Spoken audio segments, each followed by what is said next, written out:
நீண்ட காலமாக பார்த்தீங்கன்னா ஒரு சிலருக்கு நிறைய உறவுகள் பகையாக இருக்கும். அது எந்த உறவாக வேணாலும் நம்ம இருக்கலாம். ஒரு சிலருக்கு அப்பா பகையாக இருக்கலாம், அம்மா பகையாக இருக்கலாம், கூட பிறந்தவங்க பகையாக இருக்கலாம், அல்லது நம்மளுடைய நெருங்கிய உறவினர்கள் அப்படின்னு சொல்கிறோம்ல பகையாக இருக்கலாம், அல்லது நண்பர்கள் பகையாக இருக்கலாம்.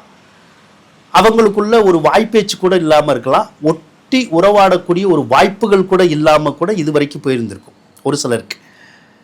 அப்படி போனவங்களுக்கு மீண்டும் பிரிந்து போன உறவுகள் ஒன்று கூடக்கூடிய ஒரு அம்சம் எந்த ராசிக்கு இருக்குன்னு கேட்டால் அது மேசராசிக்கு தாங்க இருக்கு. அப்போ மேசராசிக்கு கடந்த காலத்தில் நிறைய உறவுகள் பகையாக இருந்திருக்கும்.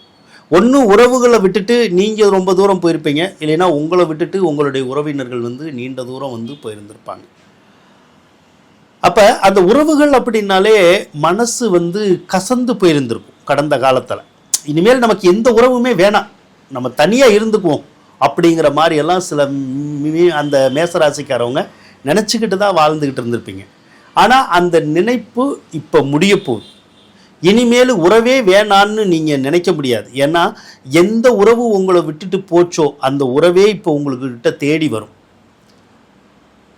அல்லது நீங்கள் தேடி அந்த உறவை போகிறதுக்கான வாய்ப்புகள் வரும்.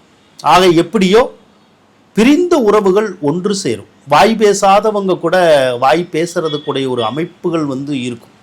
கொடுக்கல் வாங்கல் இல்லாதவங்க கூட கொடுக்கல் வாங்கலை வச்சுக்கிறதுக்கான ஒரு சந்தர்ப்பத்தை உருவாக்கிடும். யாரெல்லாம் வேணான்னு நம்ம ஒதுக்கி வச்சோமோ அவங்க கூட நம்மளை தேடி இப்போ வர்றது கண்டிப்பாக நமக்கு ஒரு ஆச்சரியத்தை கொடுக்கும். நம்ம உதறி தள்ளினவங்களும் அப்படிதான் இப்போ நம்ம வேணும் அப்படின்னு சொல்லிட்டு வருவாங்க. ஆக சொந்த பந்தங்கள் சேரக்கூடிய ஒரு ராசி அப்படின்னா அது மேச ராசி தாங்க.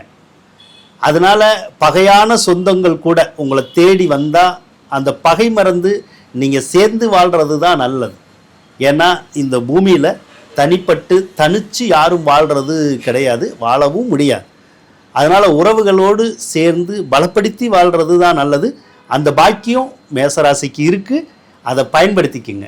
வாழ்த்துக்கள் நண்பர்களே.